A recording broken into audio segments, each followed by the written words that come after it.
চিনেন কিনা? না ভাই, আমরা তো এরা যাইতে দেই না। আর আপনি পুলিশ মানুষ হয়ে আপনার ফোনের এই অবস্থা কে লিখা? আরে ভাই, আগের মতো তো দান্দা ফিকির হয় না, তার লেগে ইনকামও করা পারতাছি না, ফোনটাও পাল্টাইতে পারতাছি না। যাই হোক, এই আসামিটা এই এলাকায় ঘুরঘুর করে, যদি এই আসামিটারে ধরে দিয়ে পারেন আপনারে 1000 টাকা ক্যাশ দিমু। 1000 টাকা দিব পুলিশে? আসামি তো দিতে চাইছিল 500। আরে ভাই, আসামি রেডি আছে, আসামি আমার দোকানে আছে। আপনি নগদ 1000 টাকা দেন, আপনার আমি আসামি দিয়ে দিতেছি। হাই হাই, তাড়াতাড়ি নিয়ে। হ্যাঁ, এই যে ভাই আপনার আসামি। আসসালামু আলাইকুম স্যার। তোরেই তো খুঁজতেছিলাম, এনে পলাইছ।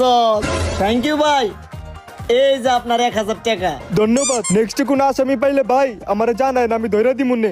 ঠিক আছে ভাই, এবার সুজা জেল ল। হইছে, রাখ এবার। কয়টা ফোন চুরি করছস? 3টা ফোন চুরি করছি। আরে ভালো দাদা।